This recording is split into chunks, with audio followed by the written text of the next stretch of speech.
Salut l'équipe, dans ma déjà longue vie de fan de sport, je peux dire que je suis plus que comblé. J'ai vu mon équipe de cœur remporter la Ligue des Champions en 93. J'ai vu mon pays soulever 2 fois la Coupe du Monde de foot. J'ai vu Usain Bolt repousser les limites du temps en 9 secondes 58. J'ai vu des basketteurs et basketteuses tricolores jouer une finale de tournoi olympique. Un vrai chanceux, je vous dis. Et depuis hier soir, je peux rajouter à cette liste non exhaustive que j'ai vu le match où LeBron James est devenu le meilleur scoreur all-time NBA. Quelle ironie, quand on y pense, lui, le all-around par excellence, voire par moment le pass-first, devenir meilleur scoreur de l'histoire. Certes, LeBron James sait tout faire sur un terrain, mais surtout, il fait tout à la perfection. Et marquer des paniers fait évidemment partie de son immense bagage. Autant vénéré que critiqué, LeBron James a pour lui d'avoir toujours forcé le respect, même au plus véhément. Et hier soir, après ce fadeaway sur un pied, il a encore un peu plus rendu compliqué la tâche à ses haters. Et oui, il est comme ça, LeBron. Dans sa conquête absolue, LeBron James est venu à bout d'un record que l'on pensait imbattable. « Anything is possible » hurlait Kevin Garnett en 2008. Hier soir, LeBron James aurait pu faire la même chose sous le regard de Magic Johnson, Kareem Abdul-Jabbar et, j'en suis sûr, Kobe Bryant. LeBron James est donc officiellement le meilleur scoreur all-time NBA. Un record qui datait d'avril 84. LeBron James n'était même pas encore né. Mais ce qui est le plus fou avec lui, c'est qu'à 38 ans, et avec des jambes de rookie, son incroyable histoire n'est même pas encore finie.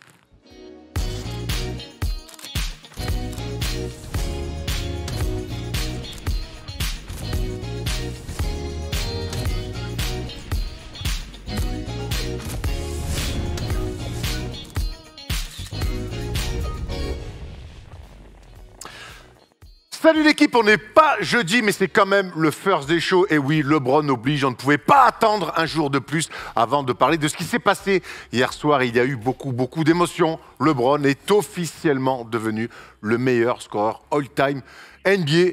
Vous l'avez compris, cette émission sera donc une spéciale LeBron James. Il me fallait des ailiers de poids. Et avec moi, Thomas et Arthur. Quand je dis de poids, les gars, c'est dans le bon sens du terme. Hein. Oui, on l'avait pas pris mal. Hein. Ça va les garçons? Ça va super. La nuit fut courte. Oui. Arthur, on voulait que tu sois là parce que de tous nos consultants intervenants, c'est quand même toi depuis toujours, parce qu'on te connaît depuis maintenant plus de 10 ans, qui est quand même le LeBron fan. Exactement, il en manquait, il en fallait un, donc je viens le représenter tous ces LeBron fans. Donc l'émission spéciale LeBron, on va aller dans le sommaire tout à l'heure. D'abord, juste quelques petites annonces comme d'habitude. Demain soir, parce qu'on n'oublie pas, malgré le record de LeBron James, qu'on est en pleine trade deadline et qu'il va se passer des choses incroyables. Donc demain soir, rendez-vous sur la Wina TV. Thomas, 19h30. De 19h30 à 21h30, on sera 2 heures ensemble avec Paul, Tom et moi. Rémi ne sera malheureusement pas là. Et on va revenir sur les trades qui ont déjà eu lieu et les trades surtout qui vont avoir lieu. Soyez bien avec nous demain soir, Wina TV, à partir de 19h30. Et pour nos amis de la Côte d'Azur, nos amis d'Antibes, on sera là vendredi pour le match entre les Sharks et Vichy-Clermont. Donc on sera à l'Azur Arena, je crois que ça s'appelle. À Antibes. À Antibes, voilà, pour le match de Pro B entre Ben Monclar. Je t'ai pas appelé, frérot. Tu sais que je vais être là, je sais que tu regardes l'émission. Accueille-moi, mets-moi bien, s'il te plaît, mon bénure. On est bon pour les annonces? On se jette d'entrée, comme ça, tête la première au premier poteau, dans le sommaire. Et ce soir, il y a l'OMPG, ça m'excite un peu. Les news, LeBron dépasse Karim, on reviendra sur ce match un petit peu fou, sur l'ambiance, et puis sur ce panier incroyable qui a fait que LeBron James a dépassé Kareem Abdul-Jabbar. Un débat sur l'évolution, évidemment, de LeBron James qu'on a vu arriver tous en NBA en 2003 et qui, 20 ans plus tard, donc dépasse Kareem Abdul-Jabbar et devient le meilleur scoreur. On reviendra sur l'évolution et puis surtout sur les conséquences de ce record. GOAT ou pas GOAT? On finira avec ça, on va pas aller trop là-dedans parce que j'aime bien quand même que nos amis, qu'on n'aille pas trop sur Jordan. Bref, on verra. La palette, super palette cette semaine. On est revenu sur 4 actions iconiques sur les 4 grandes périodes de LeBron James. Cleveland 1, Miami, Cleveland 2 et les Lakers. C'est Thomas qui nous a concocté ça. C'est une très belle palette, mon Toto, cette semaine. Mais écoute, on va la découvrir ensemble. Et puis on finira sur un quiz, j'imagine, spécial LeBron, concocté par Tom Serravino. Gros programme. Ouais, je suis déçu qu'on parle pas de Cam Thomas, mais c'est pas à l'heure du jour.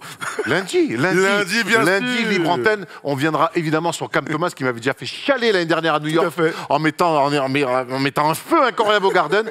Et tonton confirme en l'absence de Kyrie, il montre que derrière il y a des jeunes qui poussent. On en avait déjà parlé un petit peu lundi sur la vidéo des Nets. Et on reviendra évidemment, tu as raison, on fera une vidéo spéciale autour de ce petit phénomène. Cam Thomas, t'es prêt? On va parler de LeBron. On est prêt. On va aller sucer. Bref, on va. D'accord, allez, LeBron, tout de suite, le news, on commence.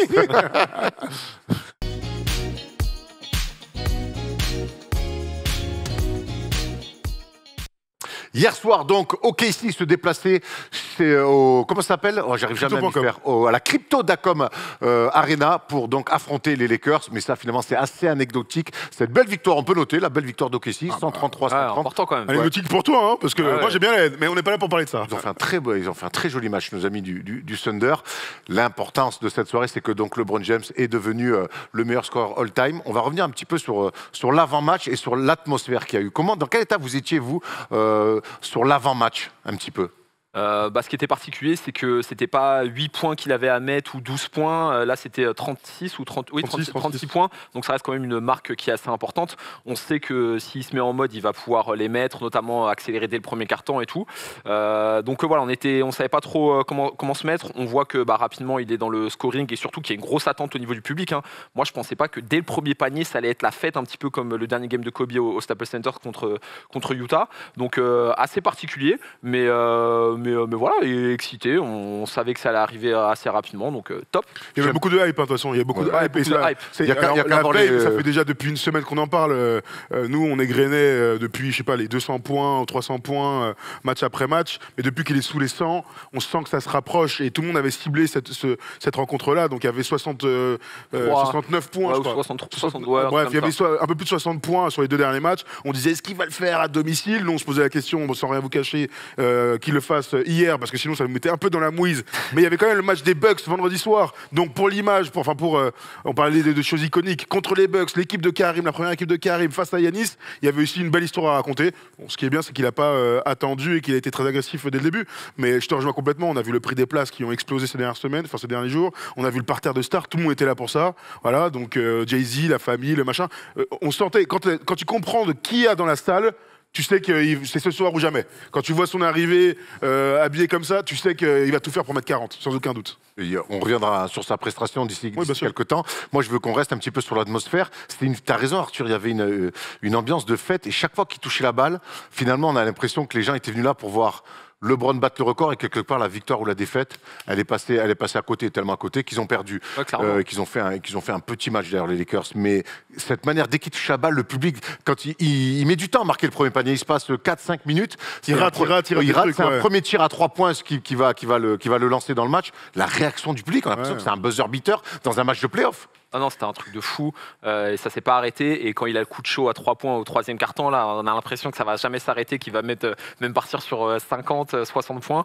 Donc voilà, c'était assez incroyable. Après, moi, comme je vous l'ai dit, j'étais assez surpris de voir dès les premiers paniers toute cette excitation autour de lui. Donc en tout cas, c'est une bonne chose, c'était une super fête. Après, on pourra peut-être s'attarder sur le moment où il passe. Attends, avant d'aller là-dessus, après, dans cette salle, on a l'habitude, franchement, nous, on a fait pas mal de matchs là-bas. Parfois il y a des matchs plats, mais c'est une salle qui demande que ça, vivre des grands moments. Elle a vécu beaucoup de moments, que ce soit Forum Avant ou Staples Center, Crypto.com Arena. Il y a toujours ce truc de cette électricité. Tu as raison de parler du match de Kobe. Ça ressemblait ici et là à ce qu'on a vécu en 2016 avec le dernier match de Kobe, parce que voilà, tout le monde est là pour regarder un seul mec. Notre sport permet ça aussi, hein, tu ne peux pas l'avoir dans tous les sports co. Et t'as ce parterre de stars, et t'as guichet fermé, et t'as tout le monde debout très rapidement. En même temps, franchement, si le public ne suit pas LeBron qui est dans sa course au record à Karim, finalement tu t'excites jamais dans cette saison. Donc c'est aussi naturel d'être surexcité ou debout à chaque panier. Et ce qui est fou, donc là ça tombe bien parce que c'est au Staples Center, mais j'ai l'impression que si ça avait été à l'extérieur, ça aurait été un petit peu pareil. Le match d'avant, t'as vu, tout le monde était chaud. Hein. Exactement, je sais pas si vous voyez tous les matchs qu'il y a à l'extérieur depuis le début de l'année. J'ai des images à Atlanta, j'ai des images à Charlotte, j'ai des images au Moda Center, ou je sais plus comment il s'appelle, à Portland. C'est un truc de ouf. Dès qu'il met un panier, il n'y a que des maillots jaunes qui se lèvent, tout le monde vient pour le voir. Je dirais pas que c'est un farewell tour parce qu'on sait qu'il lui reste des années, mais j'ai l'impression que les gens ils savent que potentiellement, ça fait partie des dernières fois où ils pourront le voir en vrai à l'extérieur du Staples Center, de la Crypto Arena, et ça reste un truc de fou. Donc, après les maillots jaunes pour les matchs des Lakers extérieurs, ça marche toujours. Ça marche toujours. Comme avec ceux des Celtics. Exact. Ouais, bon, c'est encore plus les maillots des Lakers particulièrement. Lakers, tu vois, c'est un événement quand les Lakers sont partout aux États-Unis. In town, tout à fait. On va revenir évidemment sur la performance de LeBron James sur son début de match. J'ai eu l'impression, je ne sais pas si ça vous a fait ça, qu'il avait un peu le cul entre deux chaises. Il savait qu'il y avait beaucoup d'attentes, qu'au début il était un peu, au tout début, je parle des premières minutes, qu'il a été un peu dans, il ne faut pas que je force trop, que ça se voit. Ah bon? Mais en même temps, au début, sur les premières minutes, il a croqué comme un porc. Il a joué tous les ballons pour moi. Mais il m'a régalé. Mais il joue tous les ballons. Mais après, dès le début, il a fait de la passe. Et une fois qu'il met son premier tir, là, il s'est dit, vas-y, c'est bon. Fuck, comme il a dit même dans le discours. Et là, il a joué beaucoup plus pour lui. Mais j'ai l'impression que sur les premières minutes, il est dans un entre-deux. Il ne sait pas quel type de match il doit avoir. Du tout cette sensation. Moi, pour moi, j'ai vu. Il fait comme ce que j'aimais chez Kobe, c'est que quand il y avait un truc où les plus grands joueurs, les scoreurs, c'est que quand il y a de l'attente sur un truc, gros, il y va à fond. Moi, ce que j'aurais détesté, c'est qu'il fasse un match normal. C'est pas un match normal. Il a croqué comme un porc. Vraiment. Dès le début, t'as trouvé? Dès le début, il tente des pénétrations, des revers, tout le monde est là, il y a plein de passes où d'habitude LeBron kick, mais vraiment à 100%, là il a croqué de ouf. Et donc il a beaucoup de lancers francs, beaucoup de paniers dans la première mi-temps. Je pense qu'on pouvait se poser la question et rapidement il a éteint les doutes. Il avait cette volonté-là. Et puis les gars jouaient pour lui. Comme Kobe dernier game. Tout à fait. C'est la même chose. Et c'est pour ça qu'on est là. Moi je te dis, s'il fait un match à 20-25 en triple-double, quelque part, j'aurais pas compris. La NBA, le mindset américain, les records et tout, c'est quand t'es le meilleur joueur, tu dois croquer. Bon, il a croqué d'eau. Franchement, moi, il y a eu des moments où je me suis dit, OK, il y a des mecs tout seuls, et il n'y a plus de mouvement autour. Mais dès le début, dès le premier ballon. C'est là où je ne vous rejoins pas complètement. C'est que pour moi, les premiers tirs qu'il prend, alors, à part sur des drives où c'est un peu fermé, mais les tirs qu'il prend, c'est plutôt des tirs propres. Il est maladroit au début. C'est quand il marque son panier à 3 points que j'ai l'impression que ça le libère et que pour lui, il dit, là, je vais croquer. Bon, après, ça se joue à 5 minutes près, mais effectivement. Ça se passe pas comme ça en vrai. Je sais pas, tu vois, juste peut-être cette impression, mais c'est vrai que pour le coup, on est tous d'accord sur le fait que pour vous, ça a duré 48 minutes, pour moi, ça a peut-être duré que 42. Mais en tout cas, effectivement, il a joué pour battre ce record, pour croquer, il avait le score. 42, dans les cartons, tu peux l'enlever. Oui, c'est vrai. Plutôt 36. On va y revenir. Et c'est vrai, ce qui était marrant quand même, ce qui est fou, c'est que certes, il y a le score du match, mais tu as le décompte. Et chaque fois qu'il met un panier, gros plan sur Karim Abdul-Jabbar. Abusé. Et puis même, de toute façon, c'était fait pour te le rappeler. Donc à chaque fois, il le mettait sur l'écran, sur le bandeau, il n'y avait pas de... On va revenir sur un des moments clés du match. Évidemment, c'est le panier de LeBron James qui bat le record de Karim Abdul-Jabbar. Je voudrais avant qu'on fasse un peu d'histoire et qu'on revoie le panier de Karim Abdul-Jabbar, un skyhook fantastique où il bat le record de Wilt Chamberlain à l'époque. Donc c'était en avril 84. Sur ce panier-là, Karim Abdul-Jabbar devient le meilleur scoreur all-time NBA. Ça va durer un peu moins de 40 ans. Et hier soir, donc, LeBron James va battre... Cette transition, le régale. Va battre ce record mythique, qu'on pensait d'ailleurs imbattable, sur ce fadeaway un pied. La première chose, Thomas, qu'on kiffe, c'est que ça se passe pas sur un lancer franc, c'est sur une action de basket, sur un tir pur, sur une action basket. Tout à fait. Et il le disait, il a dit avant le match, j'espère que je vais passer ce record sans être sur les lancers francs. C'est vrai que ces dernières années, je pense même à Kobe qui passe Jordan, c'est toujours sur les lancers francs. C'est un peu dommage. En tout cas, c'est sur des actions arrêtées. Tu as raison de dire que c'est une action pure. Un contre un bien mené, un fade away. Il a dit que maintenant c'était un de ses signature moves. Il s'enflamme un peu, mais en tout cas, c'est un move qu'il a dans son package, comme tu disais dans ton édito. C'est un beau panier, c'était un panier très attendu. Il y a une action juste avant où il est bien défendu et il fait la passe. Donc, on retrouve LeBron qui est capable de. Pour ça, tu me dis, alors, je reviens. Tu dis que Kobe aurait fait un fadeaway en finissant dans les tribunes. Mais moi, je pensais qu'il avait fait un fadeaway. Il a préféré faire une passe, mais sur cette action-là, il a vraiment pas le choix parce que Williams défend bien sur lui et tout. Mais voilà, c'est une belle action. C'est c'est un beau panier pour célébrer une marque qui est complètement iconique et historique. Non, écoutez, moi franchement, j'avais pas spécialement d'attente. J'attendais pas à ce qu'il fasse son signature dunk comme il avait dit, ou lancer franc ou autre. Pour moi, le plus important, c'était vraiment qu'il passe ce record. Après, la manière, honnêtement, vous savez que je kiffe les Browns, honnêtement. Moi, c'est un pragmatique, toi aussi. Ah ouais, là, franchement. Clairement, après, là, tu vois, on chipote, c'est parce que c'est tellement du divertissement ce qu'on a vu hier. C'était vraiment. La compétition, on aurait dit qu'elle était complètement clairement, à côté. Pour le coup, hier, la compétition, c'était à côté. Hein. Ouais, on va mettre les standings à l'ouest à la fin de l'émission. On va voir quand même que. J'espère sérieusement que s'ils vont pas en play-in et tout, ça joue pas un match. Hein. Je sais pas, mais ils parleront des arbitres. J'espère surtout qu'une fois que c'est passé, on fermera la parenthèse. On va pas jouer les rabat-joie, on est évidemment pas là pour ça. Le championnat. Mais toi, donc, ouais, mais moi, je suis quand même content, et je te rejoins complètement là-dessus, Thomas, c'est ce que tu avais dit d'ailleurs avant le match, que ça se fasse sur un beau panier, une action iconique. Voilà, Parce que quand on reverra cette action, tu sais, quand on voit, quand il est milestone, quand il passe des caps et tout, c'est quand même plus sympa quand il y a des actions, quelle que soit l'action. Là, je te rejoins complètement, plutôt qu'un lancer franc. Après, le lancer franc, c'est partie du jeu, hein, on crache pas là-dessus. Il y a ce panier. Ce magnifique panier il y a déjà des magnifiques photos qui sont sorties. Et derrière, le match s'arrête. Ça, c'est quand même. Moi, ça a beau être NBA, on l'avait vu avec Ray Allen qui avait dépassé Reggie Miller. On sait qu'il savent faire. Bon, là, Kobe à Minnesota, on s'en souvient très bien. Oui, Kobe à Minnesota. Là, pour le coup, pour moi, c'est la fête de l'humain. Ils arrêtent le match. Il y a des tout, hein. Ouais, j'ai cru que j'avais Bernard Lavillier qui allait venir faire une chanson. Mais ça a beau être l'NBA, je savais qu'ils allaient faire un truc énorme. Le match s'arrête pendant 15 minutes. Il y a un speech, il y a cet échange très curieux entre Karim Abdul-Jabbar et LeBron James. Pour ceux qui se posent la question, ils ne sont pas proches du tout. On sait que Jabbar a critiqué LeBron sur l'authenticité de ses engagements par moment. C'est pas le seul, on y reviendra. Il y a sa famille qui vient là, il y a ses enfants qui sont là.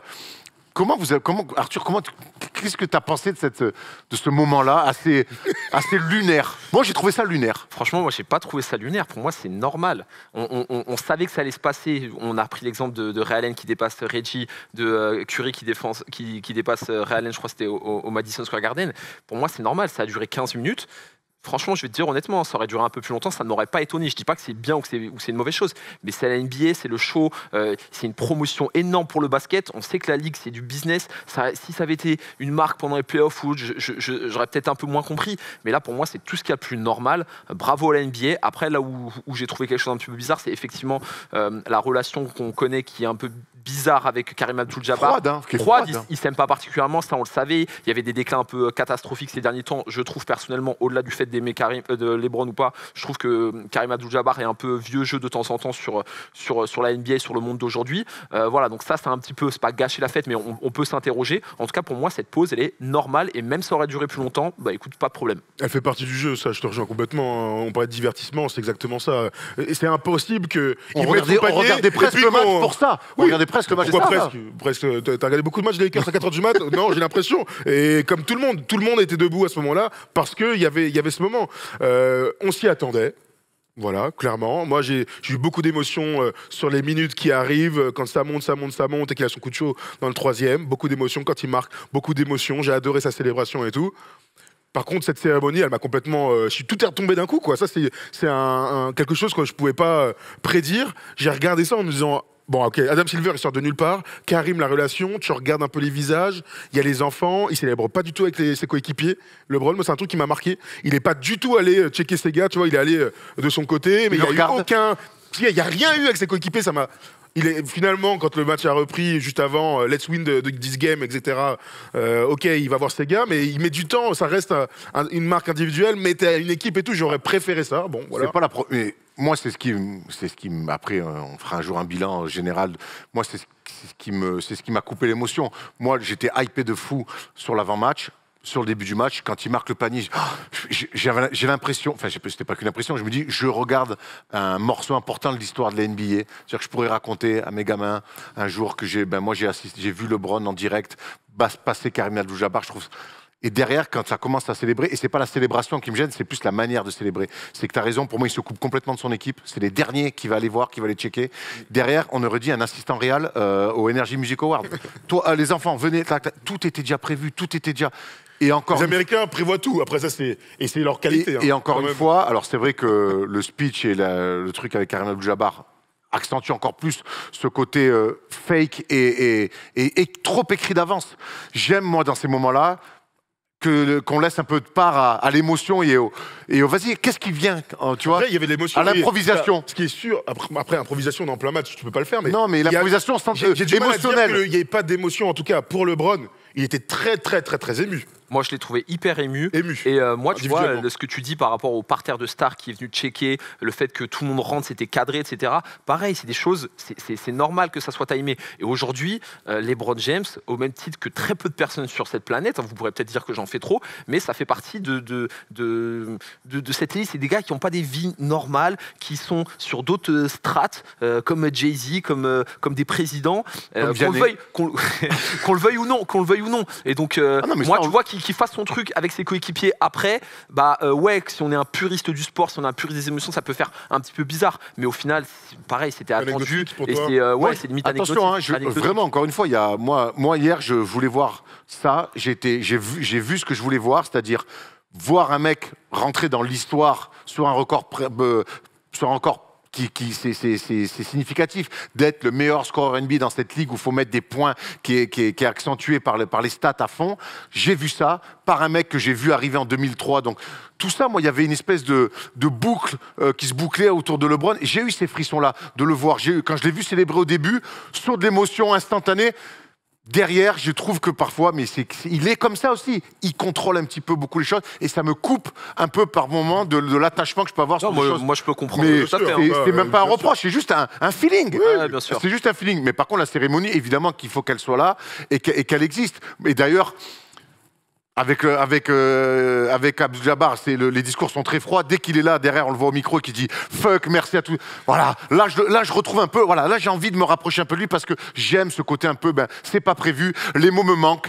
Je dis un gros mot, d'ailleurs, il a pris 50 000 pour ça. Bien sûr qu'il a pris 50 000. Mec, tout le monde regarde, il fuck, et je pense que tout le monde a dû se dire « oh, il est sérieux, là, encore voilà. ». On sait qu'on déteste ça aux États-Unis, bien sûr. Donc, en tout cas, on a vu une cérémonie qui restera dans l'histoire, vraiment. Et il y a eu un mélange de tout. On peut aimer, pas aimer, on peut regretter. Il s'est passé plein de choses dans cette cérémonie. On s'en souviendra en tout cas, point. On va s'en souvenir toute nos vies. Complètement. Et il fallait que ça se passe comme ça, pas autrement. Ouais. Il y a un match qui reprend. Pour une seule équipe, par contre. Hein. Et là, il y a Tony Masson, d'ailleurs, sur Bing, qui dit bon courage, ce matin, regarde le résumé, bon courage pour reprendre. Il n'a pas tort, parce que les Lakers, qui faisaient pas non plus déjà un grand match, qui était d'ailleurs... Mais ils étaient dans le match. Qui était déjà porté par LeBron. Là, les Lakers vont jamais revenir dans la rencontre. Ils perdent que 3 points. C'est plutôt bien payé. Je me souviens de ce tir de LeBron dans le corner à 3 points où tu sens qu'il a plus de jambes, plus de bras. Je pense qu'il a tout laissé émotionnellement là-dedans. Clairement. Et derrière, les Lakers vont perdre dans une fin de match très curieuse. Non, écoute, c'est sûr que ça fait plusieurs matchs que les Lakers ils sont pas dedans, ils ont des occasions de revenir à ce bilan équilibré, c'est ce qu'on attend d'eux. Là, c'était l'occasion parfaite après le revers contre les Pelicans. Je vais pas dire que je suis très déçu du résultat, parce que je suis très déçu du résultat parce que bien évidemment il y a cette fête, il y a tout ça, mais on sait que même pour sa legacy, c'est important que les Lakers ils finissent pas à la 13e place et qu'ils galèrent jusqu'à la dernière journée pour accrocher le play-in. Et j'ai l'impression qu'ils ont des occasions. Donc moi, LeBron, je n'en veux pas parce que voilà, il y a le surplus d'émotions, etc. Mais j'attendais un peu plus des Lakers qui, mine de rien, quand tu vois les deux effectifs, même sans LeBron, ça reste au-dessus d'Oklahoma. Donc bravo Oklahoma, et puis voilà. Hein. Je te rejoins complètement. En fait, là, le match d'hier et les quelques jours avant, les défaites, mais toujours avec le compteur, ça m'a fait penser au farewell tour de Kobe, qui était une caricature totale. C'était une année terrible. Alors ça s'est fini en apothéose avec le match dont on parle depuis tout à l'heure. Vraiment un match... Il y avait plus d'attente. Avec l'équipe de Kobe, il n'y avait plus d'attente. Là, il y a des attentes de ouf. Bien sûr, mais il n'empêche que c'est... Non, mais ça, t'as raison de remettre dans le contexte, mais il n'empêche que c'était la honte. Ouais. On était juste là pour voir un gars qui va se faire célébrer par toutes les villes des États-Unis. Là, ça me donnait cette impression, c'est-à-dire que le focus individuel sur LeBron a fait complètement dérouter toute son équipe, son coach, son machin. C'était n'importe quoi. Le match, tout le monde était focus là-dessus. Ok, j'aurais aimé qu'il gagne. Voilà, à un moment donné, respectons jusqu'au bout notre sport et allons gagner. En plus, on a vu cet article ce matin sur tous les milestones de LeBron. On a vu quand il passe les 10, 15, 20, 25, il passe Kobe, il passe Jordan. À chaque fois, il perd. Et dans des matchs où il y a les absents en face, ils prennent des tôles par les équipes adverses, des 15, 20, 25 points. Bon, dans l'histoire de LeBron, même si c'est vraiment une petite astérix qui n'a aucun sens, dès qu'il fait les milestones sur les trucs individuels, son équipe prend une grosse tôle. Donc voilà, moi je suis un peu triste. J'aurais aimé qu'il arrive à conserver ses cannes, de voir une fin de match et de gagner. Parce que là, si tu gagnes dans l'ambiance qu'il y a, franchement, c'est un bête de souvenir le match. Là, on va se souvenir de la cérémonie, mais pas du match. 25 victoires, 30 défaites, donc du coup pour les Lakers qui sont donc 13e et à 2 matchs du play-in. Il y a eu beaucoup de choses, forcément à la salle, à la Crypto.com Arena, puis aussi sur Twitter, des réactions, plein de réactions. Et on va faire un petit florilège. Donc évidemment Stephen Curry, congrats, King James, legendary stuff. Right there. Vas-y, tu peux enchaîner. Jaylen Brown, the greatest. Congrats to King James. Simple, efficace. Manu Ginobili, qui était aussi de son tweet, qu'il a affronté 3 fois en finale. Donovan Mitchell, wow, effectivement, one of one. J'ai du mal à le dire. Hein. Congrats, bro. Voilà. Donc il y a eu plein de Nowitzki. Voilà. Il y a eu plein d'hommages.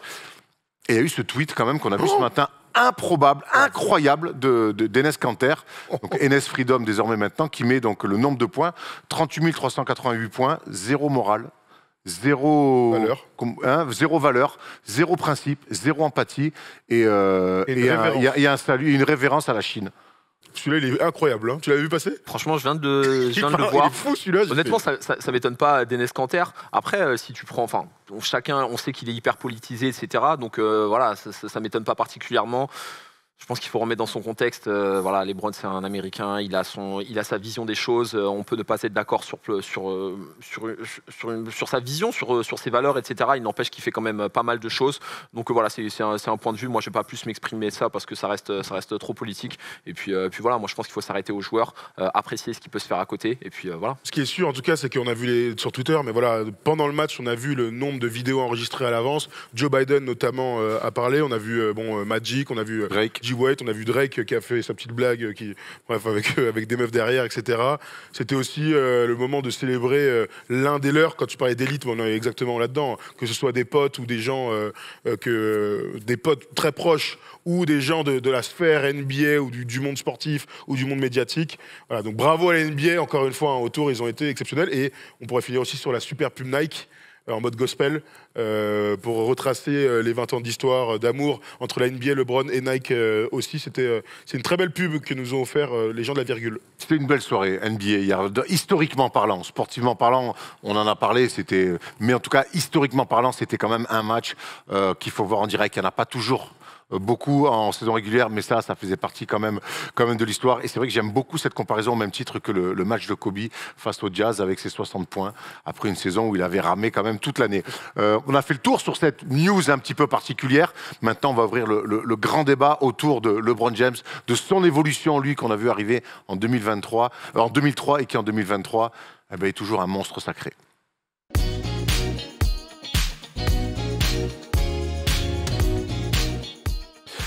On le dit, on le répétera encore souvent dans cette émission, LeBron James est donc officiellement le meilleur scoreur all-time de NBA. Et j'aimerais qu'on aille là-dessus, les gars, c'est ce que je disais un petit peu dans l'édito. Est-ce que c'est pas un petit peu un paradoxe que ce mec-là, qui a changé la donne, qui arrive en NBA dans une époque où il y a des purs scoreurs, les T-Mac, les Jordan, Kobe, tout ça. Jordan, c'était un peu avant, certes, mais Vince Carter, Iverson, Paul Pierce à l'époque. Qui arrive en étant, lui, le all-around, pass first, même on emploie certains mots, et qui finalement est un scoreur incroyable, mais à l'inverse des autres, il fait encore plus de choses. Il fait encore plus de choses, et puis surtout, quand tu regardes les carrières, les autres c'est 13 ans, lui c'est 20 ans en fait, c'est ce qui fait la différence. Et lorsqu'on parle d'un volume, voilà, tu joues à ce niveau-là pendant autant d'années, tu dépasses tout le monde, quoi. Lui, il a dépassé tout le monde, voilà. Je sais même pas quoi dire. Moi, je te rejoins complètement. Il a changé, révolutionné complètement la NBA par l'idée qu'il ne fallait pas que marquer des points, il fallait aussi prendre des rebonds et faire des passes. Hein. On peut citer Larry Bird dans les années 80 qui était dans le même genre de stats, mais dans ces années 2000 où il y avait que de l'ISO et la balle à la star, eh bien, sur le modèle de Jordan, c'est lui qui a changé les choses. Je pense toujours à KD qui a, grâce à LeBron, était un joueur beaucoup plus complet. S'il était né 10 ans plus tôt, KD, il aurait fait que marquer des points, des points. Il aurait marqué peut-être encore plus de points. Mais le basket peut te permettre de faire tellement d'autres choses que LeBron quand même a réussi ce truc-là pour la génération suivante de leur demander, en tout cas, dans les standards, d'être bon partout. Moi, ce qui me bluffe avec LeBron, c'est que oui, c'est le joueur le plus all-around de l'histoire. Oui, par moment, il a été pass first. Moi, ce qui m'a toujours bluffé, c'est sa capacité à, quoi qu'il arrive, marquer des points dans tous les matchs, tous les soirs. La meilleure preuve de tout ça, c'est que c'est la deuxième marque. Non, c'est la 5e meilleure moyenne de l'histoire de la NBA. Il a plus de 27 points par match. Alors pour un mec qu'on disait pas scoreur, frérot... Et surtout, je pense qu'il va terminer 4e en dépassant KD. Oui, il va.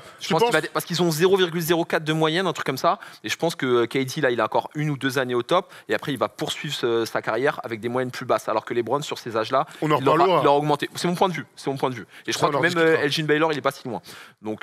C'est ça qui est dingue. En fait, il est all-around. Oui, c'est un pass first. On peut en discuter, on parlera du côté clutch, mais lorsque vous êtes la 5e meilleure marque à la moyenne dans l'histoire, donc tu es devant Kobe, alors Kobe on sait pour la fin et pour le début de sa carrière c'est pour ça qu'il est plus bas, mais il n'empêche que ça c'est extraordinaire dans le débat de est-ce qu'il est parmi les meilleurs scoreurs de tous les temps. Clairement. Et ben j'ai envie de te dire que oui, il n'est pas aussi complet que Carmelo Anthony.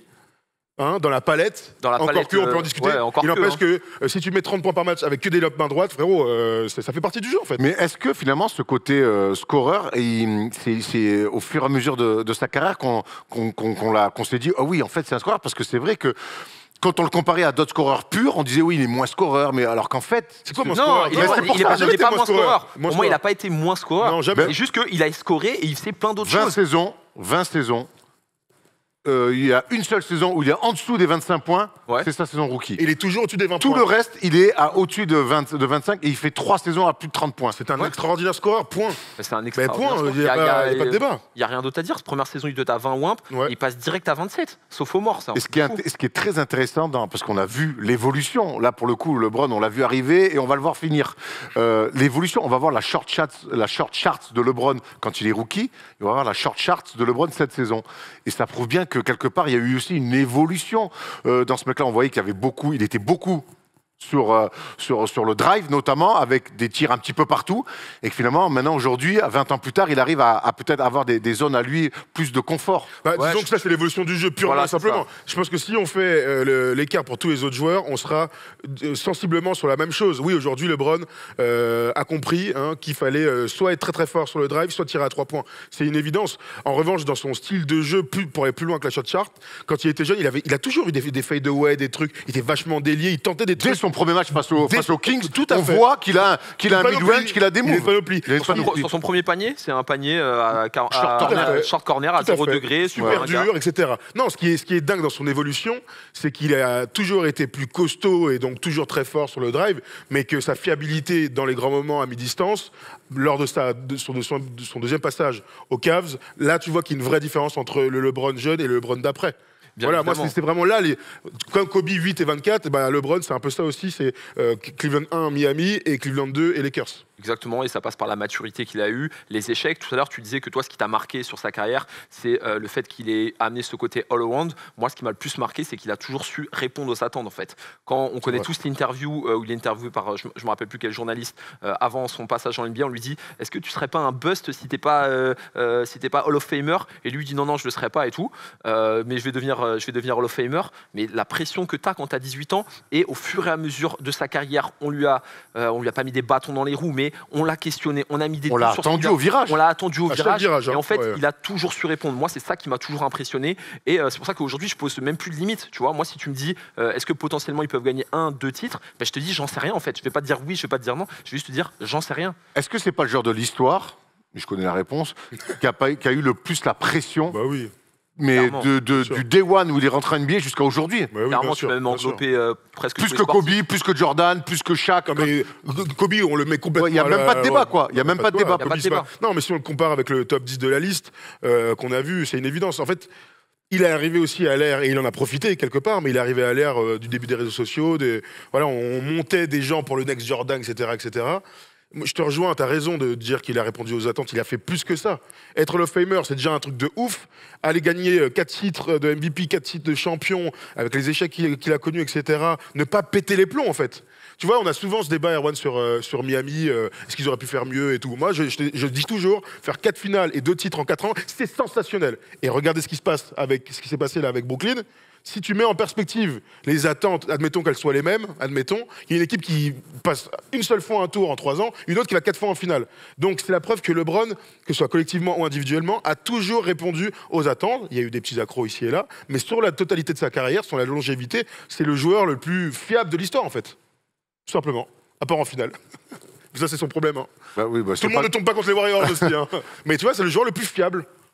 Physiquement, il a très peu de blessures, et puis c'est pour ça aussi qu'il va au bout. Et mentalement, il a toujours réussi à se relever, à rebondir et à gagner des titres. Revenons sur son chemin jusqu'à son premier titre. Ouais. Parce qu'il est très compliqué, ce chemin jusqu'à son premier titre. Il y a Cleveland, il y a cette première finale en 2007.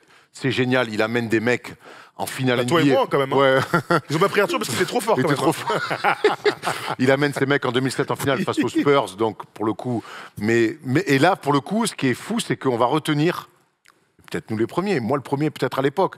Après, en vieillissant, mais de dire tu te fais sweeper en finale, alors qu'en fait, tu amènes quand même une équipe qui n'a rien à faire en finale NBA. Derrière, c'est compliqué, il refait une saison avec les Cavs. Il va à Miami, où là, je pense que dans la com, il n'a pas toujours été très bon. Et là, pour le coup, sur cet effet d'annonce, il n'est pas très, très malin. Il perd une nouvelle fois en finale en 2011 face à Nowitzki, où ils sont ultra favoris.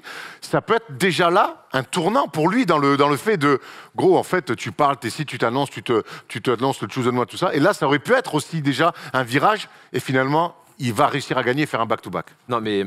Je pense qu'on ne revient pas assez sur l'été 2011 et sur sa première saison au Heat. Déjà, il y a effectivement la communication qu'on peut trouver dramatique ou catastrophique par rapport à The Decision. Voilà, j'emmène mes talents à South Beach. Il y a cette première année où il y a des petits doutes un petit peu. Ils ne gagnent pas tous leurs matchs au début, mais après, ça déroule. Ils vont en finale sans trop d'accro. Ils gagnent 2-1 contre Dallas et ils s'écroulent pour perdre 4-2. Lui, il fait un match à moins de 10 points. Voilà, il y a tout ça. Mais l'été qui suit, il y a le lockout, je ne sais pas si vous vous rappelez, juste après cette défaite. Donc les gars, ils jouent sur les ligues d'été. Mais il disait qu'il allumait même plus la télé parce qu'en fait, dès qu'il y avait même une émission de cuisine, le cuisinier il faisait des blagues en disant comme LeBron James, il est naze, etc. Donc il était dans un tel Il a une étiquette de loser à ce moment-là. Il avait une étiquette de loser. C'est fou quand même. On fait une émission spéciale parce que le mec est devenu le meilleur scoreur de l'histoire de la NBA. C'est ça. Et ouais, mais ce mec-là a une étiquette de loser. Exactement. Et moi, quand j'allais au Playground, les gars ils me disaient tu verras, LeBron il gagnera jamais un titre. Pourquoi? Il a pas de mental. Moi le premier. Tout le monde disait ça. Même toi, tu disais ça. Bien sûr, je disais ça. Tout le monde s'en régalait, tu vois. Et en fait, on ne savait pas. Et après, donc effectivement, il y a ce lockout et surtout la rédemption, l'humilité pour se remettre au travail, gagner le titre de MVP, arriver en finale de conf contre Boston où tu perds 3-2, faire un match de fou pour repasser et après gagner. Surtout qu'en plus il perd le premier match contre OKC où tout le monde avait envie encore de voir LeBron perdre contre le jeune KD et il a réussi à se remettre. Donc moi je vous avoue que ce premier titre c'était pas une surprise mais c'était un soulagement pour beaucoup de personnes. Lui, le premier, moi, en tant que fan, et lui le premier. En fait ce qu'on est en train de dire tout simplement, je reviens très terre à terre, c'est que c'est super long. Ouais, mais c'est super long, mais ça passe à côté, t'as des tournants. Non, mais attends, on a vécu toutes ces années ensemble et il y avait la comparaison avec Kobe qui était une carrière déjà très longue avec beaucoup de titres et tout ça. La comparaison, LeBron en souffrait, je pense, un petit peu, même si entre eux, ils étaient potes. Mais c'est la preuve qu'une carrière, c'est long. Là, on parle d'un truc, c'était il y a 12 ans, mec. Ouais, c'est clair. C'était il y a 12 ans, donc c'est aussi à nous, et en vrai c'est impossible parce qu'on est dans l'émotion tous les jours et qu'on aime trop ce sport, c'est à nous d'avoir un semblant de recul. Tu vois, si en 2011, après s'être chié dessus, parce que c'est vraiment chié dessus contre Dallas, on nous dit, vous verrez en 2023 qu'il sera 4 fois champion, meilleur scoreur et tout, on aurait dit, mais non, jamais de la vie. Mais parce que lui, il a une longévité extraordinaire et parce que le sport te permet toujours d'avoir une nouvelle chance. Toujours, chaque année. Mais quand LeBron quitte les Cavs, la manière dont il le fait, The Decision, de rejoindre Wade et Bosh, d'annoncer ce qu'il annonce au sortir des finales perdues face à Dallas, moi je suis désolé, en tant que journaliste, en tant que même que fan et que mec qui consomme de l'NBA, je vais pas me dire ah mais t'inquiète, il lui reste encore 12 ans de carrière. Mec, ces finales-là, tu tournes à 17 points par... Donc c'est aussi... Que je te dis, Erwan, souvent, on peut pas être tout le temps... Mais t'as raison. Mais on était dans l'émotion. Là, si demain il fait la même chose, je vais le défoncer. On n'est pas dans l'émotion, on est surtout dans le... On a vu des finales, on doit faire un bilan de ces finales, et mec, t'as été dramatique. Oui, mais qu'est-ce qu'on doit dire alors 12 ans ans plus tard, on doit dire que ça fait juste partie de son chemin. Oui, non, c'est pas ça. Ça fait partie de son chemin, c'est tout. Il s'est forgé comme ça. Au sorti de ces finales, il y avait un doute. Il y avait ce gars, ça peut être potentiellement la meilleure carrière, mais est-ce qu'il arrivera à passer ce cap? Parce que tu vois, il n'avait pas non plus 22 ans, tu vois, c'était pas comme si c'était sa première finale en 2007, c'était en 2011. Il avait déjà 26-27 ans, donc il y avait vraiment ce doute-là. Et moi, je pense que c'est ce qui freine beaucoup de personnes. Il avait aussi tu vois, il y avait cette comparaison dont tu parlais avec Kobe, Kobe avait effectivement ce moment où en fin de match, il adorait ces moments-là, et on sentait toujours pas une fébrilité, mais des hésitations sur les LeBron James, parce que c'est pas les mêmes joueurs. Parce que c'est pas les mêmes joueurs. Kobe, Jordan, c'était des gars qui effectivement arrivaient à se créer leur tir, faire une séparation pour pouvoir tirer. LeBron James, c'était un gars qui était plus à l'aise effectivement sur du physique, qui avait peut-être moins cette facilité à cette époque-là de pouvoir se créer son tir, faire cette séparation. Et il y avait ce doute-là, on disait mais regarde, il fait la passe, etc. C'est juste que c'était pas les mêmes joueurs. Et en ça, bah, je trouve que c'est une marque, quoi. Et on parle de 2011, moi je te dis que c'est normal qu'à ce moment-là, on lui tombe dessus. Par contre, des finales de LeBron, on en a vu, il gagne 2 fois avec Miami, mais surtout il y a ce titre de 2016, où là pour le coup, ben, tous les doutes de 2011, mental, nanana, bon, ben là, on assiste quand même à un chef-d'œuvre historique, parce que déjà tu remontes 3-1, et puis ce match 6 et 7, où associé à Kyrie, il est... Je sais pas si en fait j'ai revu LeBron plus complet, plus fort, plus dominant que depuis 2016. Non, mais et je ne vais pas dire que depuis il n'est pas bon, loin de là. Non, mais à ce niveau de compétitivité, de pression, face à cette opposition, on n'a jamais eu ça. Moi personnellement, je pense que c'est mon meilleur souvenir en tant que fan de sport. Et pourtant, j'ai vécu des Usain Bolt en 2009, non, mais t'as raison. des coupes du monde de football, etc. Pour moi, c'est le plus haut moment. Et effectivement, lorsqu'il arrive à ce niveau-là, bah, on se dit, voilà, il avait cette déclaration. Moi, j'avais trouvé un peu maladroite où il avait dit j'ai le sentiment d'être le meilleur joueur de tous les temps. Il a redit il y a 2 jours. Ouais, mais c'est pas la même chose. Il a accompli beaucoup plus de choses. Il était à 3 titres, etc. J'avais le sentiment d'être le meilleur. Je trouve ça un petit peu maladroit, mais est-ce qu'on peut lui en vouloir au final? Ah bah là, quand tu regardes les matchs, parce que moi je me les suis rematé le 6 et le 7 là. Mec, oui, il est extraordinaire. Sur les séries contre les Warriors, ouais. Sur toutes les finales, il est extraordinaire. Ça, mais c'est pour ça que je vous dis ça, que par rapport à 2011 et machin, là on a le droit de prendre aussi la carrière en entièreté. Et oui, il y a des échecs, mais moi j'oublie pas que Kobe, quand le Shaq part, tout le monde dit il va jamais regagner. Tu vois, et que si Kobe n'avait pas regagné, on aurait dit bon bah t'as gagné parce qu'il y avait le Shaq. Donc les carrières sont tellement longues. Et c'était les attentes qu'il y avait de Kobe. Montre-nous que tu peux gagner sans le Shaq. Donc voilà, c'était pas aussi véhément que contre LeBron parce qu'il n'avait pas encore gagné et qu'il y avait l'autoproclamation, machin, le King dans le dos, machin. Donc il y avait aussi ça. Mais ça fait partie de leur histoire. Et donc là aujourd'hui, on est tous comme des cons parce qu'il nous a tous convaincus en disant bah oui, il est vraiment dans la course au GOAT par tout ce qui s'est passé dans sa vie. Il y a un truc. Bon, dans la course au GOAT, il y est, c'est une certitude. Aujourd'hui, la question, c'est GOAT ou pas. Vous voyez encore. C'est ce que je dis, il est dans la course au GOAT. Mais c'est quoi d'autre alors? Oui, pardon. Il y a une chose, du coup, tu m'as perturbé. Il y a une chose, c'est que moi, LeBron, c'est pas le joueur qui me parlait le plus, c'était pas mon joueur préféré. Par contre, on reconnaît évidemment le talent. Mais ce qui est incroyable avec lui, c'est qu'il a forcé le talent, c'est qu'il a forcé le respect. Il disait, moment, tu peux dire ce que tu veux, on discutera toujours de plus ou moins. Moi, je suis plus lui que lui, j'aimerais faire un style que d'autres. Mais à un moment donné, LeBron, il a réalisé des choses, et encore hier soir, où il met tout le monde d'accord. Et ça, c'est quand même une énorme force. Ça fait longtemps, en vrai, ça fait 5 ans, ça. Hein. Depuis 2016. Depuis 2016. Depuis 2016. Pour moi, 2016, ça fait longtemps, c'est en 2023. Oui. Il y a 7 ans, tu te rends compte, mais pour moi, 2016, c'est maintenant, tu m'aimes pas, t'es. Tu vois, maintenant, avec ce que j'ai fait, tu peux plus me casser les couilles. D'où la déclaration à l'époque. C'est quand même dommage. Si nos grands champions ne pensent pas qu'ils sont les meilleurs, c'est qu'il y a un problème. Ils pensent tous que c'est les meilleurs. Exactement. Autre chose, il y a aussi, donc il a forcé le respect des haters, des gens qui lui tombaient dessus. Il a aussi ce débat autour de est-ce qu'il est clutch ou pas clutch. Et tu en as un petit peu parlé, je trouve ça intéressant. C'est qu'au final, c'est des discussions enflammées qu'on a eues dans des quarts. Par moment, c'est des discussions aujourd'hui qu'on n'a plus trop. LeBron est un joueur clutch. Bien sûr que c'est un joueur clutch. Bien sûr que c'est un joueur clutch. Alors pour calculer la clutchitude, il y en a qui vont sortir des stats dans les 50 dernières secondes, d'autres dans les 5 dernières minutes. Moi, j'avoue que j'écoute pas tout ça. C'est plus un ressenti. Et c'est vrai qu'au début de sa carrière, on pouvait se poser la question. Alors il y avait des buzzer beaters contre les Warriors sur Ronny Turiaf. Il y avait le buzzer avec la planche contre Orlando en finale de conférence. Il y avait même le match contre Détroit globalement. Le match contre Détroit. C'est juste que dans la clutchitude, c'est pas la clutchitude de Michael Jordan. C'est juste que c'est différent.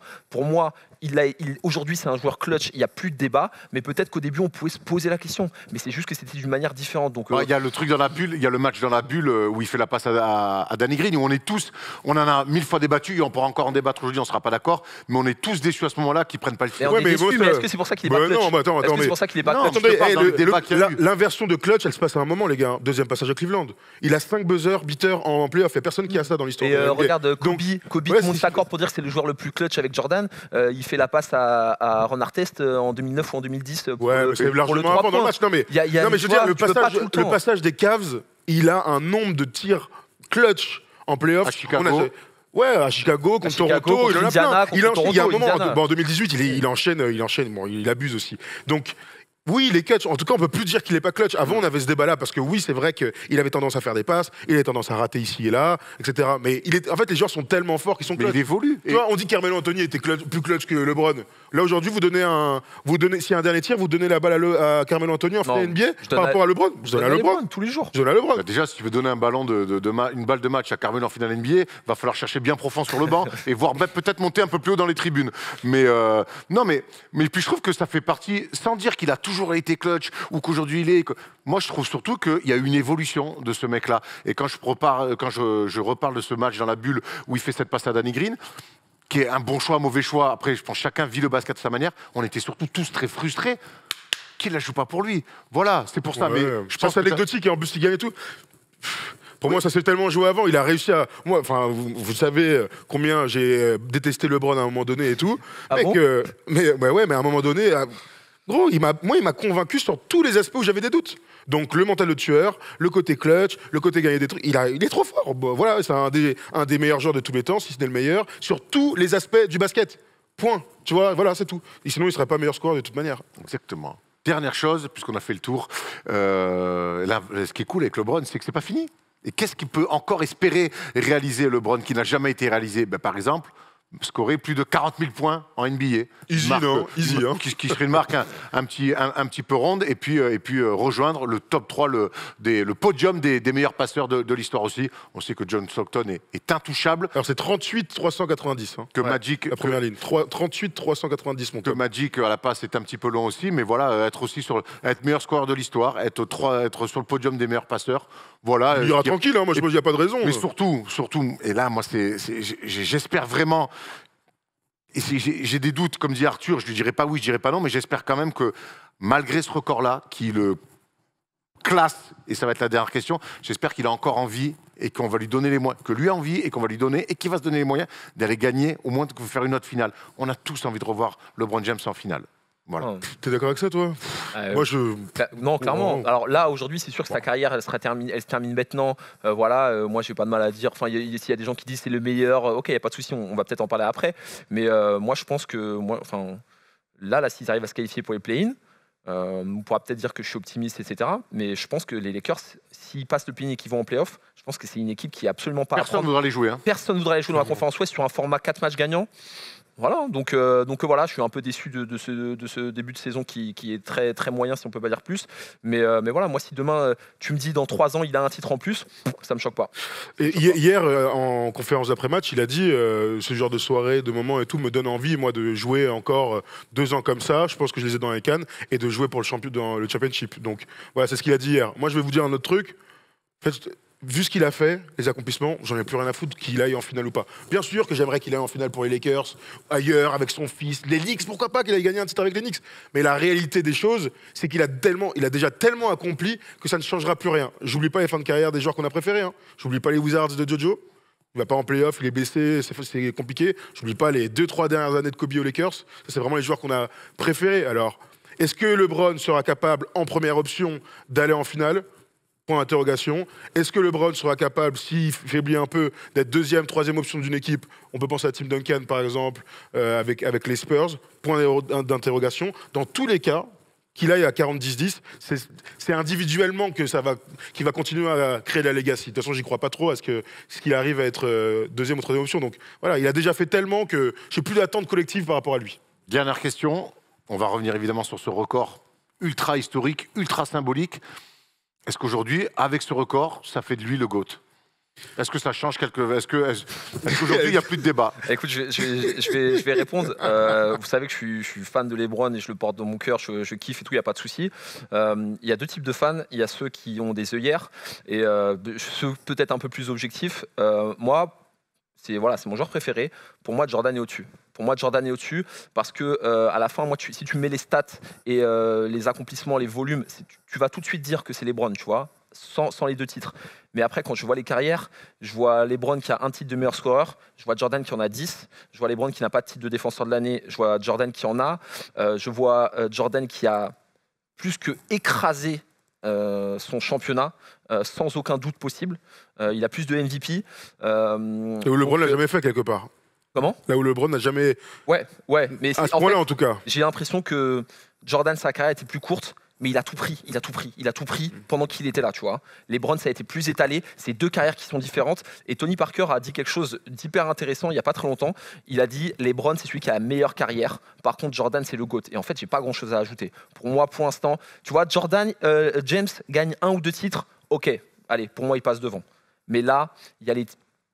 6 titres, ça reste quand même l'accomplissement, le Graal du basket. Il y a une petite différence. Et puis, ce sentiment de tout prendre, les 10 titres de meilleur scoreur. D'être imbattable. D'être imbattable. Il y a quelque chose que je trouve hyper intéressant lorsqu'on parle de greatness, lorsqu'on parle de niveau de joueur, c'est ce que disent les adversaires. De temps en temps, il y a eu des doutes par les adversaires sur le niveau de LeBron, etc.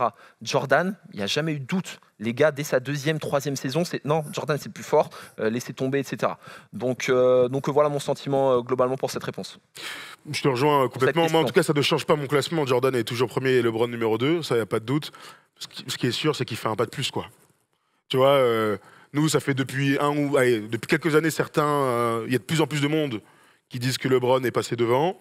Avant, je ne pouvais pas l'entendre. Après, on a commencé à pouvoir discuter avec les gens qui le disaient.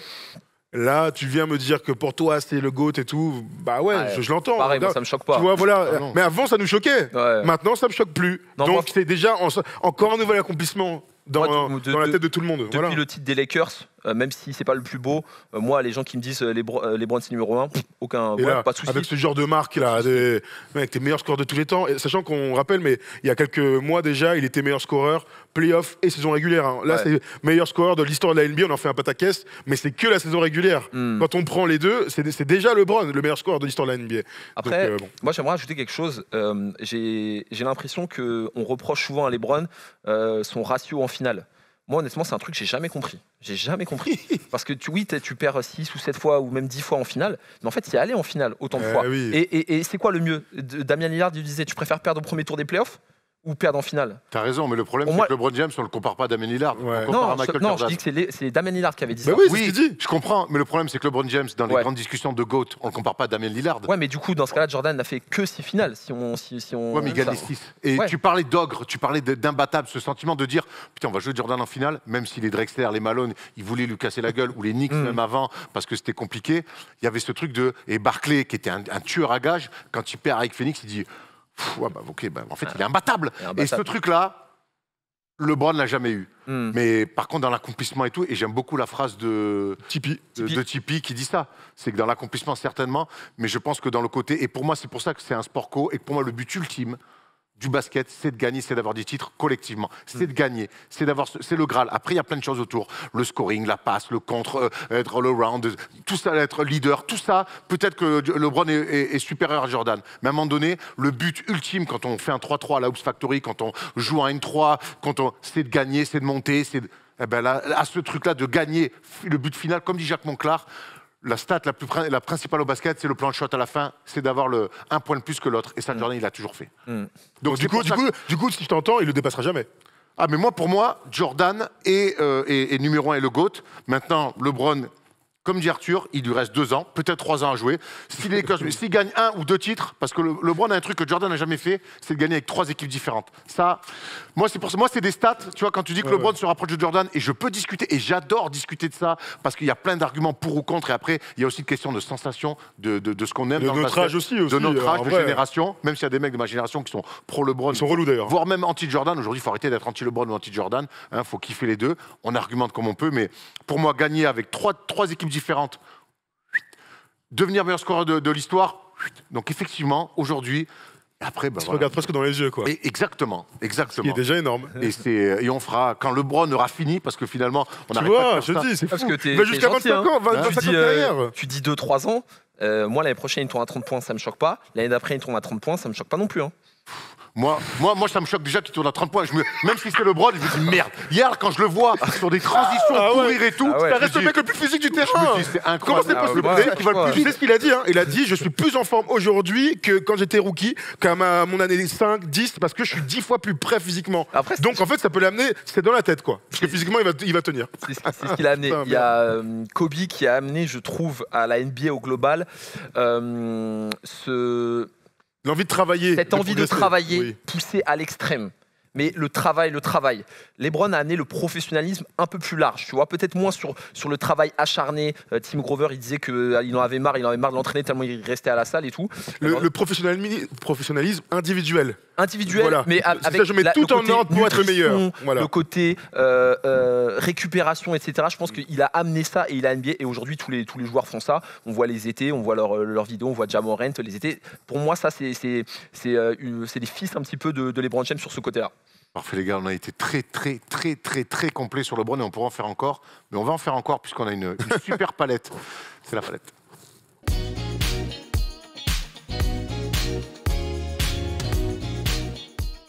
Allez, retour en palette sur les 4 grandes périodes de LeBron et c'est avec évidemment Thomas qui va s'y coller. Thomas, elle est carré, cette palette. Ouais, elle est cool. Hein. On avait fait un hommage à Kobe il y a quelques semaines avec le match des 81 points. Eh bien, on retourne. On a beaucoup parlé de Kobe aujourd'hui, d'ailleurs, étonnamment. Mais parce qu'on aime, comme Jordan, ils sont tous liés. Scoreurs, les cœurs, Ils sont liés. voilà, Ils sont liés. Ouais, oui, ils sont liés. Une petite palette sur 4 actions iconiques et 4 actions, comme on disait Erwan tout à l'heure, sur les 4 carrières, entre guillemets, les 4 moments de carrière de LeBron James. Allons-y direct, parce qu'on va se concentrer sur des paniers, toujours. On se souvient en 2008, en play-off, parce que LeBron fait des choses en play-off toujours, de cette action à domicile contre les Celtics, qui va se terminer, bien sûr, avec une pénétration féroce et un tomard d'anthologie. LeBron James. On va se remettre ça en palette. Bien sûr, comme toujours, hein, on voit Hugo se casse, on voit l'émotion de LeBron. Il me régale quand il court comme ça, comme dans Naruto. Un petit replay comme ça pour bien voir que KD essaie quand même d'intenter à sa vie. Hein. J'ai dit KD, pardon. KD essaie quand même de lui mettre une patate dans le ventre. Et puis ensuite, on ira sur ce qu'on préfère, la paletasse. Allons-y ensemble. Une action de fin de match. Hein. Il reste 2 minutes. C'est chaud, ça défend fort. LeBron à la balle. À l'époque, il jouait surtout poste 2. Beaucoup la balle en main et des grandes remontées verticale.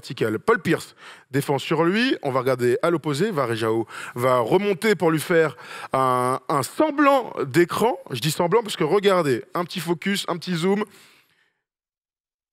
On change pas.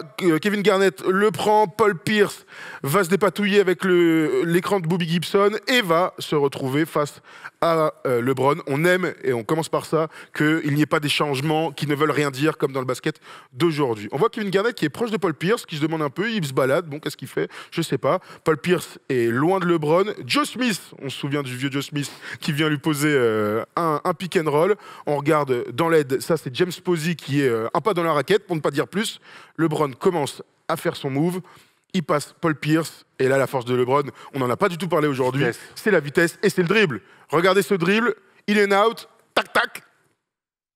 L'aide de Kevin Garnett va arriver, mais trop tardivement. On fait un petit focus sur sa tête et il place un énorme tomard. Ça, c'est une action d'école de LeBron. Pénétration main droite qui finit au dunk ou au lay-up. On l'a vu, ça fait 20 ans qu'on voit ça, Arthur. Ouais, bon, écoute, on l'a vu 150 000 fois. Moi, ce que je trouve incroyable, c'est qu'il s'amène une situation, il y a un premier faux écran là-bas avec Varejao, puis Bobby Gibson, puis finalement, il y a beaucoup de spacing. Déjà, à l'époque, on n'est pas encore dans l'ère du 3 points, mais on est en 2008, donc il y a déjà un bon spacing. Et puis derrière, moi, c'est sur le in and out. C'est sur cette capacité sur une demi-seconde, à fustiger 3 mecs d'affilée qui était une défense en plus très costaud. Et derrière, Garnett, qui est quand même meilleur défenseur de l'année cette saison-là, il pense pas que ça va aller aussi vite. Ah bah là ils sont, et globalement tous, hein, il y a personne qui a une réaction de défenseur de basket. Posey, il monte très haut d'ailleurs, parce qu'en temps normal sur n'importe quel autre joueur tu fais pas ça, il monte très haut pour anticiper ça, il se fait quand même très haut, en fait ils sont tous loin, pas le pire s'il est loin sur la défense, James Posey est loin, et même Kevin Garnett à la fin il a même pas le temps. Voilà, première action, on voulait quand même se faire un petit plaisir avec celui-ci, mais comme je sais que tu es là et que tu aimes LeBron, on va continuer à se faire plaisir. Autre action, là on est à Miami, et c'est un tir encore une fois très iconique, on va prendre le temps de regarder ce tir à mi-distance dans le match 7 de la finale de 2013. C'est le match d'après le tir de Ray Allen, bien sûr, et LeBron mettra ce dagger énormément clutch. On est à 36 secondes de la fin. On commence par un truc intéressant. Vous vous souvenez qu'en 2013 et 2014, les Spurs défendaient très loin de LeBron en lui disant « Frérot, tu peux même mettre un tir extérieur. » Bien vu, les gars. On va voir ce petit écran de Mario Chalmers, les petits qui posent des écrans aux grands, enfin en tout cas aux porteurs de balles. C'est des choses qu'on aime. Tony Parker en défense. Kawhi Leonard, toujours très loin. Tipeee va faire un semblant de step-out pour aller reprendre rapidement son joueur. Kawhi Leonard est en retard, tout simplement. LeBron, avec cet appui, on se souvient de cet appui, il se remet en 2 fois droit vers le panier et va mettre cette énorme filoche. Ce qu'on voulait appuyer, c'était sa capacité, cette fois-là, Erwan, à punir les défenses qui étaient trop basses. On sait que les Spurs ont fait cette tactique, ça a failli marcher en 2013, ça marchera en 2014 avec Kawhi qui en 2014 va réajuster un petit peu, on laissera un peu moins le tir. Et le collectif des Spurs. Et le collectif des Spurs sera fantastique, mais les choix tactiques défensifs sur cette finale sont très intéressants. On parlait tout à l'heure de l'évolution de LeBron, et clairement sur ce match 7, c'est vas-y tonton, tue-nous à mi-distance, et je crois qu'il fait 37. Ah oui, et là pour le coup, on parlait de l'évolution du mec, et ben, il les a punis sur ce qu'ils lui ont donné. Il y avait 2 mecs sur qui on défendait comme ça, Rajon Rondo et LeBron, sur qui on se souvient de Kobe, notamment, qui défendait limite sur la ligne des lancers francs sur Rajon Rondo à l'époque. Aujourd'hui, c'est des choses qu'on ne voit plus, et heureusement. Hein, heureusement. Il y a Ben Simmons, ça, comme sur. C'est vrai qu'il y a Ben Simmons. Ah, c'est vrai, t'as raison, il y a Ben Simmons. On a vu Ben Simmons. Il y en a encore. On a vu Memphis, Ben Simmons complètement, carrément pas défense sur lui. C'est vrai, t'as raison. En fait, ça existe depuis toujours. 3e action, et on va, j'imagine, retourner à Cleveland. Bah oui. Quelle action incroyable dans ces séries face aux Raptors. Et on parlait tout à l'heure de la clutchitude de LeBron. Bon, bah, c'est peut-être son plus beau, celui-ci, ça en playoff. C'est surtout une action que j'ai jamais vue personnellement. On tire sur un pied après avoir traversé tout le terrain. Planche. Tout à fait. On est en 2018. Il reste 8 secondes. OG Anunoby est fantastique dans la fin de match. LeBron aussi. Il y a cette remise en jeu, ligne de fond, on est très loin du panier. On défend fort sur LeBron, mais il va quand même se démarquer facilement, contrairement à des joueurs des mètres 92 derrière moi. LeBron, Kevin Love va poser un semblant d'écran pour gêner Anunoby qui était déjà là. LeBron remonte facile, tranquille, gambade. Hein. On voit la défense des Raptors qui lui laisse un grand couloir là, de pénétration sur sa main gauche. Est-ce que c'était voulu? On est plutôt dans l'urgence dans ces derniers moments. Anunoby ne peut rien faire, et là, ce tir de LeBron. Honnêtement, on est 5 ans plus tard, je sais toujours pas pourquoi il a pris ce tir-là.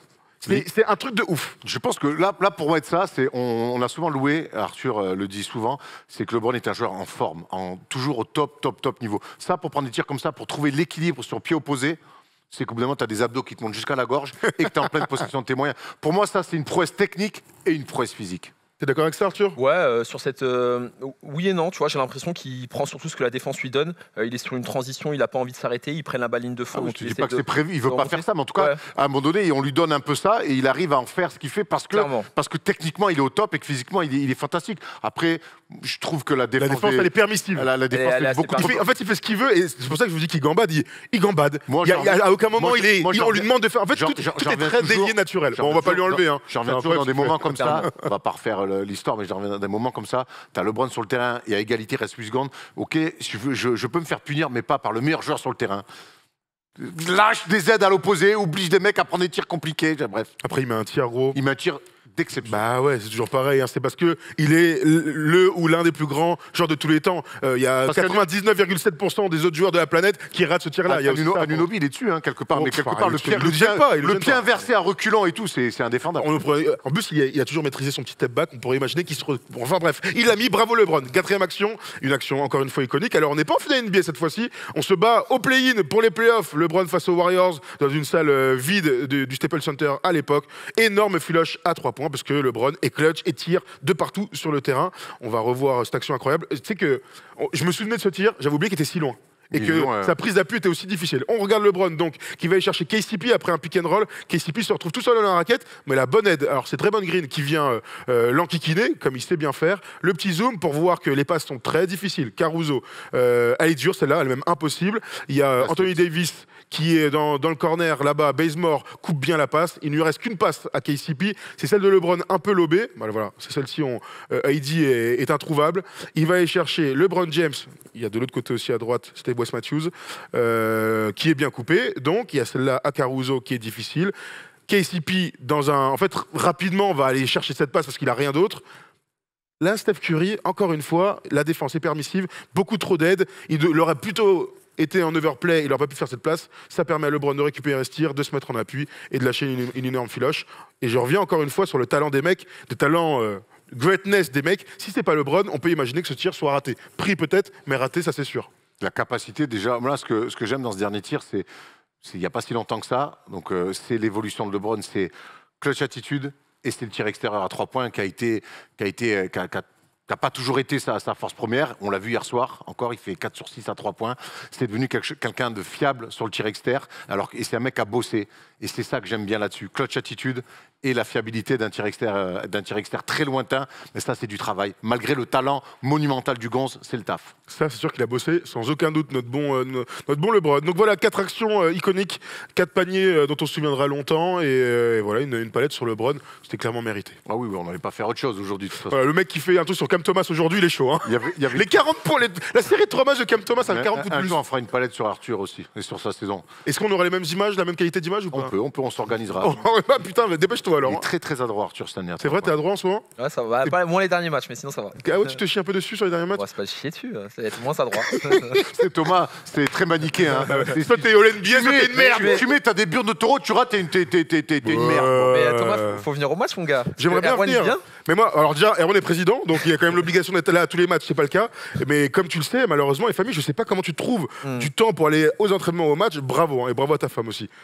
On embrasse Dido d'ailleurs. On embrasse Dido. Et oui, évidemment. On embrasse Dido. La famille Dido, c'est la famille du basket. Dido. Ah bah, c'est clairement la famille tout court même. On embrasse tout le basket nantais, on embrasse aussi Ibou Diop à Nantes, on les embrasse ici, ils nous regardent en plus. Mais c'est mes amis nantais. Bah oui.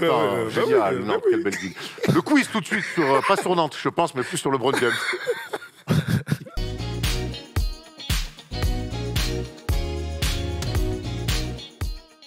Allez, qui dit fin d'émission dit quiz, et qui dit LeBron James dit un quiz potentiellement légendaire. J'en fais un peu trop, peut-être. Bon, t'es pas le seul, hein, t'inquiète. Vu les questions, normalement, ce sera tout à fait normal. Ça va, Arthur? Ça va et toi? Je te rappelle que t'as gagné la semaine dernière. Ouais. Oh, il était très très bon sur le Kelfac. Il a gagné le Kelfac. Ouais, après, Erwan a gagné le reste. Sébastien Telfer, on l'a pas oublié quand même. C'est vrai, bravo Erwan. On remet ton titre en jeu aujourd'hui avec 3 petites parties. On commence par 3 questions sur LeBron, un petit Kelfac et puis un qui suis-je. Vous êtes prêts? On est chaud. Alors, on commence avec les questions sur LeBron. C'est à la rapidité là. Quelle est la finale où il a inscrit le plus de points de moyenne? 2016. Ah non. Miami 2013. Non. 2012. Ok, si. Ouais. Non, moi c'est 2000 quand il perd avant 2015. 2015, bravo. Ah ouais, il y avait gagné. Ah moi aussi incroyable. Ouais, bravo. Bah oui, 2015. 35,8 points, bravo. Il est exceptionnel. D'ailleurs, c'est là où il y a un débat pour se dire est-ce qu'on peut, depuis Jerry West, on n'a jamais mis un MVP. Ouais. Voilà. Ouais. L'adversaire contre qui il a perdu le plus de fois? Les Spurs. Curry. Non. L'équipe, on cherche? Le joueur ou l'équipe? Le joueur. Ça comprend Kawhi Leonard également la saison. Non, c'est un gars à l'Est, forcément. G-Wade. Paul Pierce. Paul Pierce, ouais, 35 défaites contre 34 victoires. Ok. C'est sa petite, quoi, on peut le dire. On se finit avec les coachs, tous les coachs, ça c'est une petite énumération, les coachs qu'a eu LeBron. Arthur, tu commences, évidemment. Ouh, ok. Est-ce que vous voulez le chiffre ou pas? Mike Brown. Bah vas-y, on va essayer. Mike Brown. Allez. Entre 2005 et 2010. Frank Vogel. Frank Vogel, entre 2019 et 2022. Darvin Ham. De 2022 aujourd'hui. Eric Spoelstra. Oui, mais 2010 à 2014. À Cleveland, je sais, son premier coach, je sais qui, c'est Paul Silas. Oui, le tout bravo. premier, 2003-2005. Oh gros, tu sais que... Ah ben j'en ai un autre. Luke Walton. Oui, Luke Walton, 2018-2019, le premier aux Lakers. Oh gros, à Cleveland, à part Mike Brown et Paul Silas. Cleveland, vous dormez haut. Hein? Vous dormez à Cleveland alors? Oui, tais-toi. Ah bah oui, non mais... Tyronn Lue. Bah oui. Tyronn Mais tu sais Lue. que- David Blatt. David Ah Blatt, ouais, bravo. David Blatt. Après, il n'y en a plus après, hein. S'il en reste un qui est passé juste après Paul Silas et avant Mike Brown. Oh ouais, pas cadeau celui-là. Mike Fratello, non? Non, Brendan Malone. Oh, je savais Ouais, pas du tout. ouais, Ouais. ouais, Eh, celui-là, il est dur, hein. Et Tu sais que quand on faisait Cleveland, pour moi, il y avait qu'une seule Ouais, porte de ouais, Cleveland. ouais, j'ai Le pas petit pensé à Tyronn ça. Lue, hein. Ouais, Ah bah oui. Putain, Bravo. relou. Bravo, on en a fini avec les Sympa. questions experts LeBron. On passe au Kelfog très rapide. Allez, vas-y. Allez, vous êtes prêts? Malcolm Brogdon. Viens nous voir. Virginia. Virginia, ça putain. commence par AV, c'est dommage. Allez. Isaac Okoro. Auburn. Auburn, 2-0. Oh. Attention, Erwan ne part pas Ah comme ouais, ça. ouais. Dion Waiters. Florida. Syracuse. Ah, Syracuse, putain, ça revient. je suis entre les deux, je suis vraiment une merde. Ben McLemore. Kansas. Et il revient de partout. Putain, on l'a vu jouer en vrai en plus. En plus. Je l'aide. Allez, il en reste. Jamal Magloire. Duke. Kentucky. Kentucky, 3-2. Je sais pas. Tim Hardaway, le père. Michigan. Michigan State. UTEP. Non, le père. UTEP. El Paso. Non, El Paso. UTEP. Ouais, c'est ça, il a raison. Le El père, Paso. c'est UTEP. Eddie House. Attends, Bien. c'était bon avant là, c'était Oh, bon. Miami. Non, j'ai Pas la fac de Miami. Non. Eddie House, non. Il Non. fait chaud, il fait beau. Florida. Ah, dommage. C'est quoi Arizona State. Ah Arizona putain. Brandon Knight. Ah, Kentucky. Kentucky. Ah bah oui. Ah, ouais, je sais pas. Carlos Boozer. Duke. Oh la vache. Voilà, putain, il est bien. C'est vrai qu'il est en train de partir. hein. Steve Blake. Je l'ai. Maryland. Maryland, putain. Il en reste 2. Jared Jack. Non, non, je l'ai, je crois que je l'avoir. putain, Washington. Non. Non. California, non? Cincinnati. Non, c'était Georgia Tech. Ah oui. Et le dernier, Oji Anunoby. Ah, attends. Putain. Oji Anunoby. Oji Anunoby. Georgia. Non. Non, attends. C'est un Il indice. joue pas en noir. C'est une franchise NBA. Oh putain. Minnesota, non? Utah. Wisconsin. Non. Non, vas-y. Une franchise. C'était Indiana. Ah putain. Oji Anunoby. Bien Alors là, Indiana. Bravo. Bravo Erwan qui remporte Petit également on prend. ce petit Kelfac. Allez. Allez, on enchaîne avec le qui suis-je. Et si vous m'impressionnez, si vous le trouvez rapidement. Je suis né le 27 juillet 1986. J'ai donc 36 ans et j'ai quitté les parquets NBA il y a 3 ans seulement. Et tout le monde dans cette pièce me connaît, y compris celui qui fait le quiz. Je suis aujourd'hui dans le staff d'une équipe pour qui j'ai joué 2 saisons, entre 2013 et 2015. Mais commençons par le commencement. Je fais ma fac à Vanderbilt, pas en Belgique hein, évidemment, de 2004 à 2006, avant de surprendre tout le monde en partant du côté du Missouri, de 2007 à 2009. Je serai coaché par mon oncle. J'étais surnommé le Junkyard Dog, parce que j'étais un chien sur le parquet.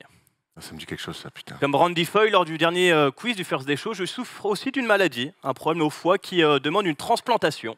Une maladie qui sera révélée plusieurs semaines avant la draft 2009, pas la meilleure pub.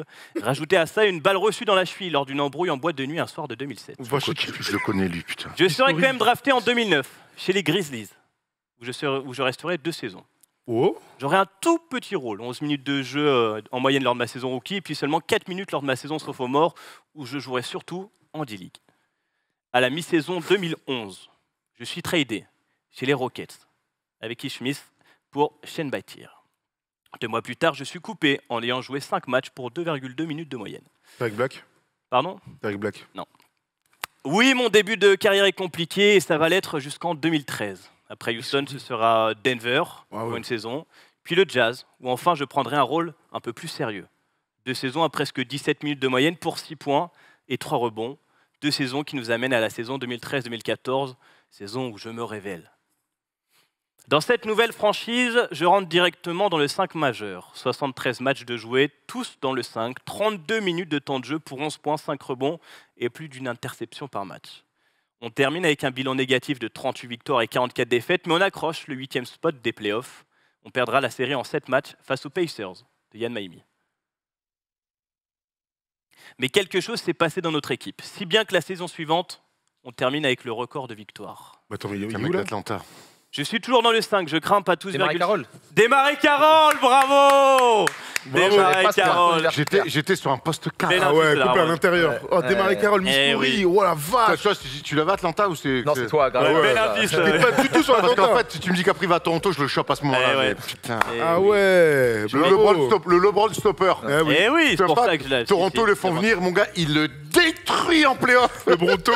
Il y avait un petit rapport avec LeBron. Bravo, Tutu. Bravo, messieurs. Bravo les gars, c'était une Bravo, super- LeBron. C'est bravo LeBron. Évidemment, on était là aujourd'hui pour célébrer LeBron.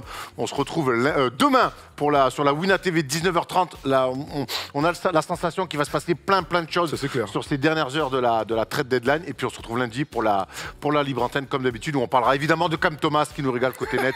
Et puis on fera un bilan aussi de tout ce qui s'est passé sur la fin de cette trade deadline. Merci Tom, merci Thomas, merci Arthur, merci Jérémy, merci Polo en régie, merci Christophe et merci Hugo, mon ami de l'USPEG qui joue avant, qui est venu nous voir. Allez l'OM ce soir contre le PSG, on va vous faire marron. Allez, ciao l'équipe.